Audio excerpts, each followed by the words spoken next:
Okay dear students, जैसा मैंने बताया था पार्ट 1 अभी आपके सामने अपलोड हुआ था। ये पार्ट 2 है। हमारा चैप्टर चल रहा है, 4th चैप्टर चल रहा है अल्टरनेटिव सेंटर्स ऑफ पावर, और इसमें हम चाइना को डिस्कस कर रहे हैं कि भाई चाइना कैसे अल्टरनेटिव सेंटर ऑफ पावर जो है वो एक एज्यूम किया जा रहा है वर्ल्ड के अंदर। तो हम आगे इसमें नेक्स्ट करते हैं। अभी तक हमने किया था कि भाई माओ से तुंग के अंडर किस प्रकार से सोशलिस्ट जो पैटर्न पे चाइना का डेवलपमेंट शुरू हुआ। माओ ने कुछ मेजर्स अपनाए, लेकिन बाद में क्या हुआ, जैसे जैसे पॉपुलेशन ग्रो की चाइना की, तो सारे जो भी उसके मेजर्स थे डेवलपमेंट के, वो उतने इफेक्टिव साबित नहीं हुए। तो रिफॉर्म्स की नीड जो है वो देखी गई चाइना के अंदर, जिसके बारे में अभी पिछले वीडियो में हमने जिक्र किया। तो अभी नेक्स्ट अब हम देखते हैं वो रिफॉर्म्स कौन लेके आया चाइना में। तो चाइना के प्रेसिडेंट जो थे डेंग शॉपिंग, वो ये रिफॉर्म्स लेकर के आए। तो डेंग शॉपिंग के जो पॉलिटिकल रिफॉर्म्स है उसके बारे में अभी हम पढ़ेंगे, इस पर डिस्कस करेंगे। तो डेंग शॉपिंग के अंदर जो इकोनॉमिक रिफॉर्म्स हैं उनको हम इस प्रकार कुछ पॉइंट्स में उनको हम दर्शा सकते हैं, समझ सकते हैं। Reforms under Deng Xiaoping, Deng Xiaoping के अंदर जो रिफॉर्म्स थे, तो डेंग शॉपिंग ने कौन कौन से स्टेप्स जो है वो चाइना की इकोनॉमी को रिवाइव करने के लिए, रिफॉर्म करने के लिए उठाए, वो कुछ पॉइंट्स में हम समझ सकते हैं। जैसे नंबर 1, पहला उन्होंने क्या किया था कि उन्होंने एक ओपन डोर पॉलिसी जो है अपनाई थी, उसको ओपन डोर पॉलिसी कहते हैं। तो यहाँ पर लिख सकते हैं open door policy adopted in 1978।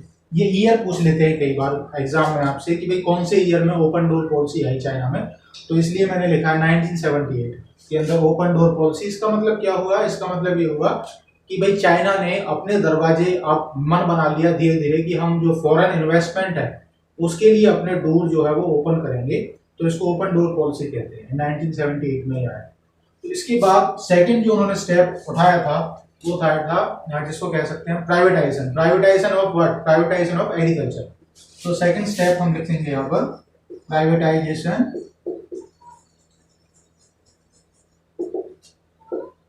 Of agriculture. ये एक उन्होंने स्टेप उठाया डेंग ने। और इसके बाद तीसरा जो स्टेप था वो था privatisation of industries. Privatisation of, ऐसे लिख सकते हैं हम, do privatisation of industries.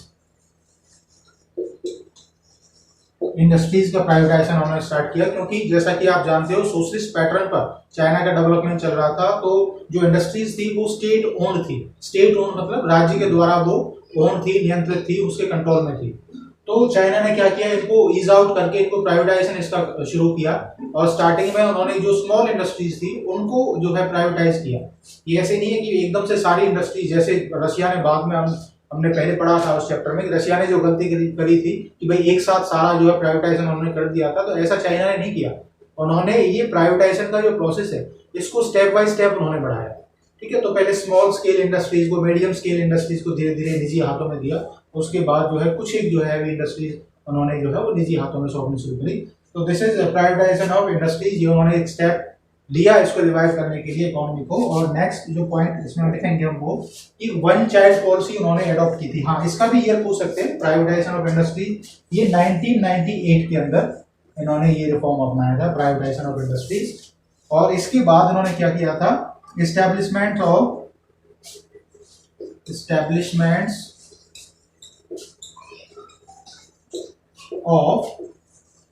Special economic zones. Says का नाम आपने सुना होगा, SEZ, स्पेशल इकोनॉमिक जोन्स। तो SEZ की जो है वो शुरुआत करी थी इन्होंने कि इंडस्ट्रीज के लिए स्पेशल इकोनॉमिक जोन्स बना दिए, भाई वहीं पर इंडस्ट्रीज जो है वो इस्टेब्लिश रहेंगी।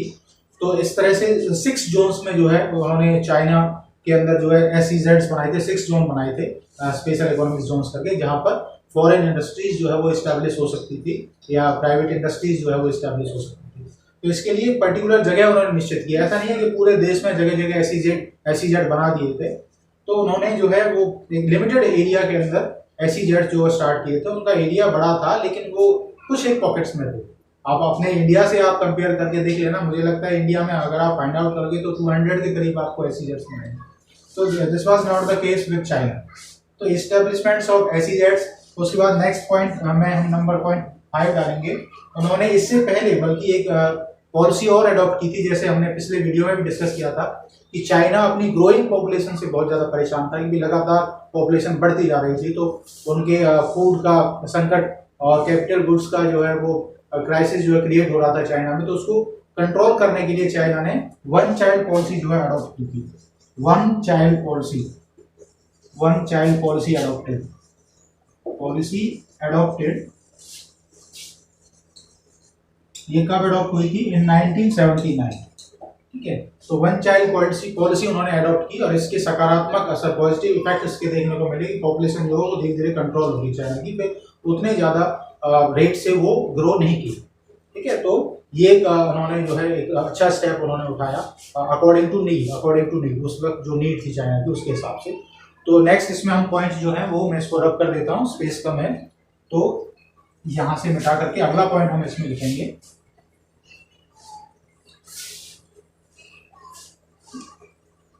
अगला जो उन्होंने स्टेप उठाया नंबर 5 के बाद नंबर 6 कर सकते हैं हम। ठीक है, तो इसमें हम लिखेंगे कि नेक्स्ट जो पॉइंट उन्होंने किया वो सेंट्रलाइज्ड टैक्सेशन सिस्टम एक स्टार्ट किया।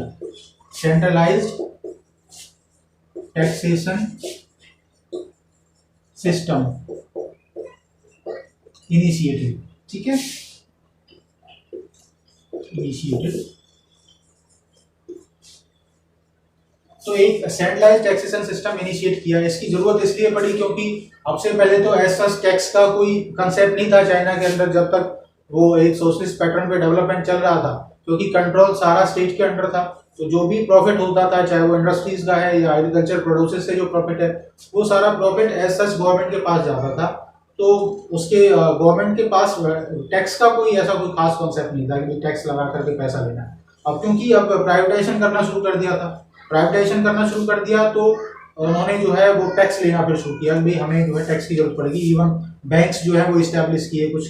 ठीक है, सेंट्रल बैंक्स इस्टेब्लिश किए चाइना के अंदर, जिससे सॉरी जो पैसा जो है वो गवर्नमेंट के पास आना स्टार्ट होता है। इसके बाद उन्होंने क्या किया कि जैसे हमने देखा कि माओ के अंदर एक कोटा सिस्टम हुआ करता था, जिसमें जो रूरल पॉपुलेशन है वो एक कोटा के तहत अपना जो एग्रीकल्चर प्रोड्यूस करती थी, प्रोडक्ट्स देती थी। तो वो कोटा सिस्टम डेंग ने उसको रिड्यूस कर दिया, कम कर दिया। उससे क्या हुआ, और उसका एक और उन्होंने बेनिफिट दिया फार्मर्स को कि जो सरप्लस वैल्यू है जो प्रोड्यूस की, उसको वो ओपन मार्केट में सेल कर सकते हैं, और सेल करके उससे वो क्या कर सकते हैं, अपना प्रॉफिट कमा सकते हैं। तो उससे क्या है कि जो रूरल पॉपुलेशन थी, जो रूरल चाइना था, उसके अंदर प्रॉस्पेरिटी जो है वो इंक्रीज हुई, मतलब उससे ज्यादा वो खुशहाल जो है ग्रामीण चाइना जो है वो हो गया। तो ये कुछ स्टेप्स थे जो डेंग सियोपिंग ने उठाए थे उसकी इकोनॉमी को रिवाइव करने के लिए। तो अब होना तो ये चीज हम समझ रहे हैं कि भाई ये सारे स्टेप्स थे, तो इससे चाइना को बहुत बेनिफिट हुआ होगा, वास्तव में हुआ भी काफी बेनिफिट, लेकिन कुछ इसके नेगेटिव इम्पैक्ट्स जो है वो भी हुए। तो जो नेगेटिव इम्पैक्ट्स हुए उसको भी हमें समझ लेना चाहिए, वो भी पूछ लिए जाते हैं, या आपको नहीं भी पूछे जाए तो भी उनकी जानकारी होनी चाहिए कि इसका नेगेटिव इम्पैक्ट जो है वो क्या होता है। तो जो इम्पैक्ट्स होते हैं उनको हम एक सेपरेट हेडिंग के अंदर कवर करेंगे। मैं इसको पहले रब कर देता हूं।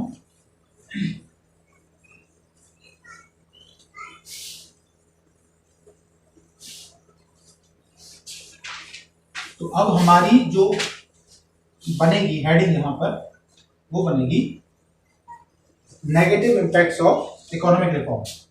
ठीक है, negative impacts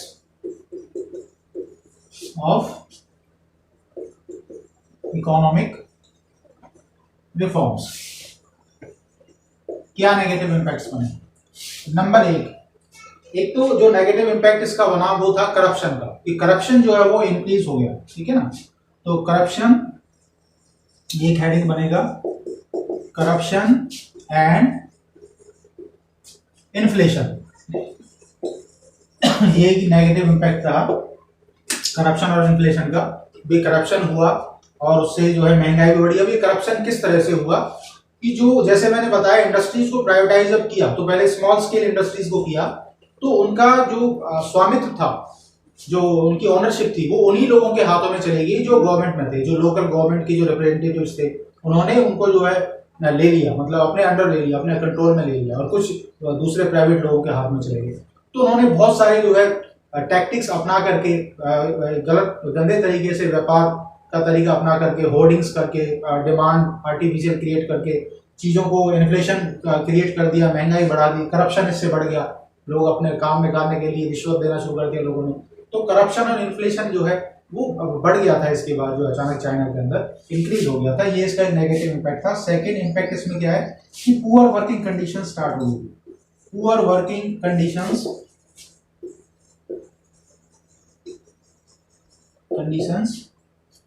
for labours, particularly जो वुमेन जो लेबर्स थे उनके लिए काफी वर्किंग कंडीशंस जो है वो पुअर हो गए, क्योंकि प्रॉफिट कमाना, प्राइवेट में क्या होता है कि प्रॉफिट कमाना उसका मेन मोटो जो होता है वो ऑनर का, वो क्या होता है प्रॉफिट। तो वो मिनिमम बेसिस पे मैक्सिमम वर्किंग लेना, उनको फिर सोशल सिक्योरिटीज की उस तरह से फैसिलिटीज नहीं रही जो कभी सोशलिस्ट पैटर्न में थी। तो उससे क्या हुआ, वर्किंग कंडीशंस जो है पुअर हो गए लेबर्स के। ये एक नेगेटिव इम्पैक्ट था। तीसरा इम्पैक्ट इसमें क्या था, एनवायरमेंटल डिग्रेडेशन का था। एनवायरमेंटल डिग्रेडेशन, ठीक है, तो यानी पर्यावरण को बहुत नुकसान हुआ, ठीक है, क्योंकि जो सिस्टम है वो नेचुरल रिसोर्सेज को यूटिलाइज करने का, उसमें भी थोड़ी ढील दी गई। तो उससे क्या है कि मैक्सिमम रिसोर्सेज को यूटिलाइजेशन इस तरह से किया गया उसका वो सस्टेनेबल ना रहा, और जो फ्यूल थे वो ट्रेडिशनल फ्यूल्स को ज़्यादा से ज़्यादा यूज़ किया गया कि भाई वो सस्ते हों, तो उससे चाहे पोल्यूशन कितना ही हो जाए। जो आमतौर पर हम देखते हैं कि कोई भी एक ग्रोइंग इकोनॉमी है, डेवलपिंग नेशंस है, उनमें जब अचानक से जब एक पेस सेट होती है इंडस्ट्रियलाइजेशन की, तो उसके बाद क्या होता है कि जो एनवायरमेंटल इश्यूज हैं ये बढ़ जाते हैं, इंक्रीज हो जाते हैं। तो ये सभी देशों के केस में होता है, सभी देशों में ऐसा होता रहा है। जो डेवलप्ड कंट्रीज हैं उन्होंने भी बहुत पॉल्यूट किया अर्थ को। तो चाइना में भी ये प्रॉब्लम आई कि एनवायरमेंटल डिग्रेडेशन जो है वो इससे इंक्रीज हो गया। ये इसका एक पॉइंट था। और कोई अगर कोई पॉइंट है तो उसको देख लेते हैं। हाँ, एक जो बहुत ही महत्वपूर्ण जो इसका पॉइंट बनता है वो ये कि जो इकोनॉमी जो ग्रो कर रही थी, जो इंडस्ट्रीज ग्रो कर रही थी, वो क्या थी, डेप्थ थी, ठीक है, डेप्थ रिडन कह सकते हैं, डेप्थ रिडन इंडस्ट्रीज ग्रू इन नंबर, ठीक है, ये किसका नेगेटिव पॉइंट था, ग्रू इन नंबर, क्योंकि इंडस्ट्रीज को ज्यादा से ज्यादा फैलना था, मतलब अपना व्यापार जो है उनको बढ़ाना था। तो ज्यादा से ज्यादा इन्वेस्टमेंट उधार लेकर के, कर्ज लेकर के बैंकों से जो है उसको लगाया गया, इंडस्ट्रीज के अंदर लगाया गया। तो इंडस्ट्रीज के अंदर जो डेप्थ है वो लगातार बढ़ता चला गया। तो ये कुछ नेगेटिव इम्पैक्ट थे जो इकोनॉमिक रिफॉर्म्स जो अपनाया चाइना ने अंडर डेंग, उसके बाद चाइना में देखने को आए। तो उसके बाद नेक्स्ट इसमें हम देख सकते हैं अगला जो इवेंट था वो चाइना की इकोनॉमिक डेवलपमेंट की हिस्ट्री में वो था कि WTO को उन्होंने साइन किया 2001 के अंदर, ठीक है। 2001 में चाइना जो है वो WTO का मेंबर बना। तो उसको मैं इस पॉइंट में यहाँ पर लिख देता हूँ, ठीक है। China number 5, China joined WTO इन 2001। WTO को ज्वाइन कर लिया 2001 में। इंडिया ने तो पहले ही कर लिया था। आपको पता है WTO जो है इस्टेब्लिश हुआ था 1995 के अंदर, और हमारी जो इकोनॉमिक रिफॉर्म्स की जो पॉलिसीज हैं वो हमने 1991 में शुरू की थी। तो 95 में हमने ज्वाइन किया था। तो चाइना ने थोड़ा अपने आप को रोक के रखा और 2001 में जो है WTO को ज्वाइन किया था। WTO जैसा कि आप जानते ही हो, पहले भी मैंने बताया था पिछली वीडियोस में कि ये world trade organisation trade rules के लिए है। ज़्यादातर जो मल्टीलेटरल ट्रेड होता है बिटवीन डिफरेंट कंट्रीज, वो किस तरह से होंगे, टैरिफ नॉन टैरिफ बैरियर्स को किस तरह से रखना है, कंट्रोल में करना है, जिससे कि म्यूचुअल बेनिफिट हो सभी कंट्रीज को, उसका पर्पस होता है WTO। उसके लिए जो है एस्टैब्लिश किया गया था 1995 में। हालांकि ये बहुत पहले से ही है in the form of GATT, but it was replaced इन 1995।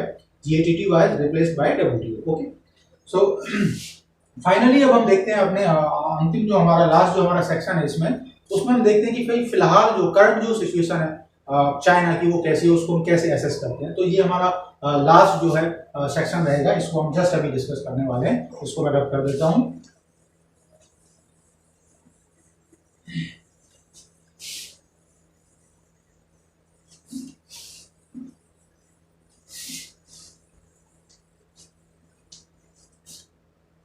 यहां पर बनेगा current economic and political might of China. Political might of China, इसको हम किस तरह से देखते हैं, जिसमें कि हमारा जो टॉपिक है वो भी यही है, अल्टरनेटिव सेंटर्स ऑफ पावर। तो ये हमने इसकी हिस्ट्री तो पढ़ी भाई किस तरह से पावर बना है, लेकिन फिलहाल ये कहाँ तक है, एट प्रेजेंट इसकी जो पोजीशन है वो क्या है, इसको हम इसमें कुछ पॉइंट्स में डिस्क्राइब करेंगे। तो जैसा कि हम सभी जानते हैं कि चाइना जो एक एटॉमिक पावर है, China is atomic power, is atomic power, is an atomic power, एक एटॉमिक पावर है चाइना। ठीक है, 1964 में एटम बम जो है चाइना ने बना लिया था। ठीक है, हमसे 10 साल पहले, हमने 1974 में बनाया। तो चाइना एटॉमिक पावर बन गई। Second, member of security council, security council का मेंबर है ये। कैसा मेंबर है ये? परमानेंट मेंबर है। तो ये included in P5, permanent 5 members के अंदर है। तो सिक्योरिटी काउंसिल का बहुत ज़्यादा अहम रोल होता है यूएन के डिसीजंस को लेने में। तो यूएन की जो सोल है वो सिक्योरिटी काउंसिल है, अब ये समझ लीजिए, और उसकी भी जो सोल है वो है परमानेंट मेंबर्स। ठीक है, तो उनकी आत्मा है ये। तो उनमें से एक चाइना भी है, और ये चाइना बहुत पहले से ही परमानेंट मेंबर है, यानी right from the establishment of UNO, जब यूएनओ अस्तित्व में आया उसके बाद से ये परमानेंट जो P5 मेंबर्स जब बने थे तो उसमें चाइना शामिल था। वो अलग बात है कि पहले रिपब्लिक ऑफ चाइना था ये P5 में, क्योंकि माओ को रिकॉग्निशन नहीं दी थी अमेरिका में, ड्यू टू कम्युनिस्ट ब्लॉक जो उन्होंने कोल्ड वार में गेम खेला कि भाई ये तो सोवियत संघ है और चाइना है, दोनों कम्युनिस्ट हैं। तो जो ताइवान के अंदर जो गवर्नमेंट थी चाइना की, उसको रिकॉग्नाइज करता था अमेरिका, और उसी को ही P5 में शामिल कर रखा था।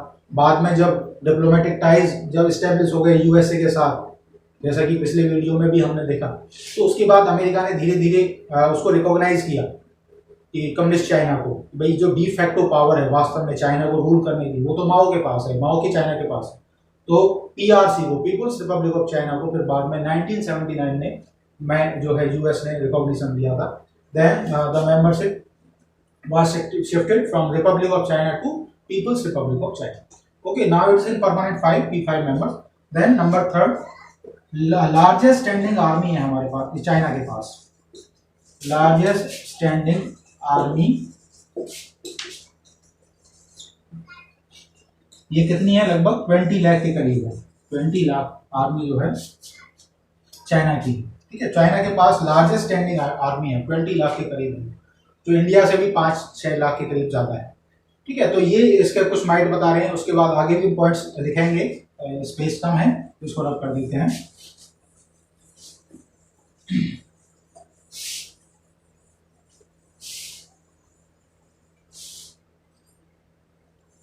नंबर 4, अब इसकी जीडीपी पे आते हैं। इसकी जो जीडीपी है वो सेकंड हाईएस्ट है, second highest nominal GDP, nominal GDP in world. ठीक है, second highest after USA, America के बाद सेकंड हाईएस्ट नॉमिनल जीडीपी है, और कुछ ही साल बाद ये इसको यूएसए को रिप्लेस कर देगा, फर्स्ट बन जाएगा। हालांकि जीडीपी पीपीपी के हिसाब से ऑलरेडी बन चुका है चाइना। दो तरह से जीडीपी कैलकुलेट करते हैं, एक नॉमिनल होती है, एक पीपीपी परचेजिंग पावर पैरिटी के हिसाब से होती है। तो उसके हिसाब से जो है ये सेकंड है। उसके बाद नंबर 5 हम देखेंगे तो वर्ल्ड ट्रेड के अंदर चाइना का जो रेशियो है वर्ल्ड ट्रेड में वो कितना है? वर्ल्ड ट्रेड के हिसाब से अगर हम देखें तो ये हाईएस्ट है, चाइना का जो रेशियो है ये हाईएस्ट अमॉन्ग कंट्रीज है। वैसे रीजनल ऑर्गेनाइजेशन के तौर पर यूरोपियन यूनियन का है, लेकिन इसका हाईएस्ट है, लगभग 4.6 ट्रिलियन डॉलर के साथ जो है ये हाईएस्ट है। उसके बाद इसका हम और भी देख सकते हैं कि नंबर 6 पॉइंट पे एसडीआई ह्यूमन डेवलपमेंट इंडेक्स जो है इसका 0.758 के आसपास है, जिससे इसको 85th रैंक मिली हुई है। तो ये बीच में है, लगभग मीडियम रेंज का एसडीआई है, not so bad not so good. India का अगर हम देखें तो 129th रैंक है इंडिया की, तो उससे काफी ऊपर है ये। उसके बाद हम देखें तो इसका ट्रेड सरप्लस है, किसके साथ ट्रेड सरप्लस है? ट्रेड सरप्लस है विद दो कंट्रीज के साथ हम कंपेयर करेंगे, यूएसए एंड इंडिया, दोनों के साथ ट्रेड सरप्लस है, काफी ज्यादा है यूएसए और इंडिया के साथ। यानी इंडिया को ये 75 बिलियन के आसपास माल अगर देता है, एक्सपोर्ट करता है, तो इंडिया केवल 18 कर पाता है। उसी तरह से 150 बिलियन के करीब इसको यूएस देता है, तो 450 के करीब यूएस से इससे माल लेता है, इंपोर्ट करता है। तो ये काफ़ी ज़्यादा अमाउंट है। तो इस तरह से हम देख सकते हैं कि पूरा जो ट्रेड है ऑल ओवर वर्ल्ड, उसके ऊपर चाइना छाया हुआ है, ठीक है। और ये सभी जो है कंट्रीज इससे नीचे हैं, रीजनल ऑर्गेनाइजेशन मिलकर के आगे हैं, अदरवाइज पीछे हैं। तो हम इस वीडियो में समझ सकते हैं कि किस तरह से ये अल्टरनेटिव सेंटर्स ऑफ पावर के तौर पर चाइना डेवलप होकर आ रहा है। Hope you have understood. Okay, और नेक्स्ट वीडियो में जो भी हम करेंगे वो नेक्स्ट इसमें करेंगे, हम चाइना और इंडिया के रिलेशंस करेंगे, जो थर्ड पार्ट में हम बनाएंगे, ठीक है। तब तक के लिए आप सभी को नमस्कार, खुश रहिए।